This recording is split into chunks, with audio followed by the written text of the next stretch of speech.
想象一场宇宙级的躲猫猫，在你出生之前，你决定跟自己玩一个游戏。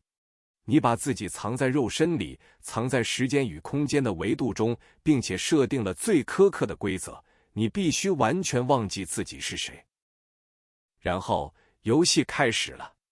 你开始在人世间奔波，追求财富、地位、爱情，甚至所谓的开悟。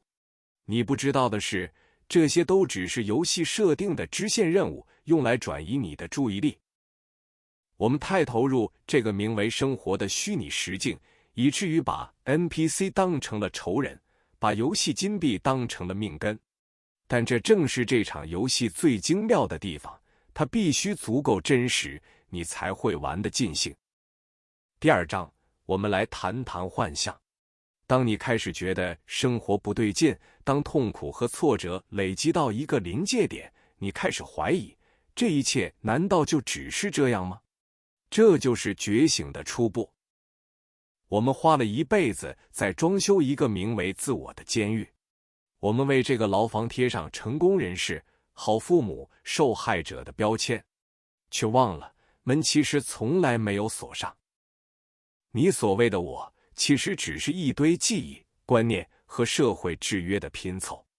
就像云聚集成形状，你指着云说那是一只狗，淡风一吹，云就散了。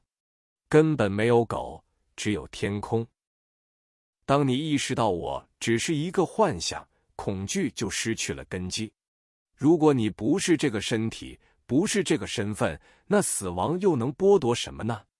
无物可施，便是自由。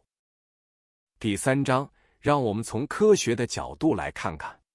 量子力学告诉我们，在没有被观测之前，粒子处于几率云的叠加态。是观测这个动作让可能性坍缩成现实。这意味着什么？这意味着你不是在这个宇宙中，你就是宇宙本身在体验它自己。你的意识就是让这个宇宙存在的必要条件。我们体内的每一个原子都曾经是一颗恒星的心脏。我们吃着阳光，喝着彗星的眼泪。我们寻找的神其实一直在透过我们的眼睛看世界。相对论打破了时间的绝对性，过去、现在、未来同时存在。我们觉得时间在流逝，其实只是我们的意识在时间的切片上缓慢爬行。没有什么是真的被创造，也没有什么会真正消失。能量守恒。当你死去，你只是换了一种方式与宇宙共舞。那恐惧死亡的你，本身就是个错觉。全息宇宙理论认为，我们所经历的立体现实，可能只是2维表面上的资讯投影。我们不仅在玩游戏，我们本身就是程式码的一部分。所以，当你用科学走到极致，你会发现科学的尽头坐着一位禅师。他笑着说，你终于发现原来没有外面，只有里面。第4章，这真是一个宇宙级的冷笑话。我们就像那个把眼镜戴在头上，却满世界找眼镜的傻瓜。我们四处寻找开悟，寻找自己，却不知道寻找者就是被寻找的对象。你怎么可能找到自己？刀不能切自己，眼睛不能看自己。当你宣称我找到自己了，那个我是谁？那个自己又是谁？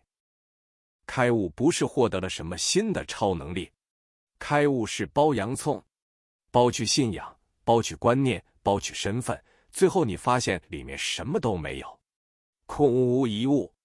但这个空包含了万有。这就是为什么很多大师开悟后会大笑，因为他们发现自己努力对抗的怪物，拼命追求的宝藏，原来全都是自己在梦中画出来的。第5章，如何在梦中保持清醒。如果一切都是游戏，是不是就可以摆烂了？不，这叫虚无主义，是另一种执着。真正的玩家知道这是游戏，反而玩得更精彩。开悟前砍柴挑水，开悟后砍柴挑水。表面上什么都没变，但内在的运作方式变了。你不再为结果而焦虑，你只是在体验砍柴这件事本身。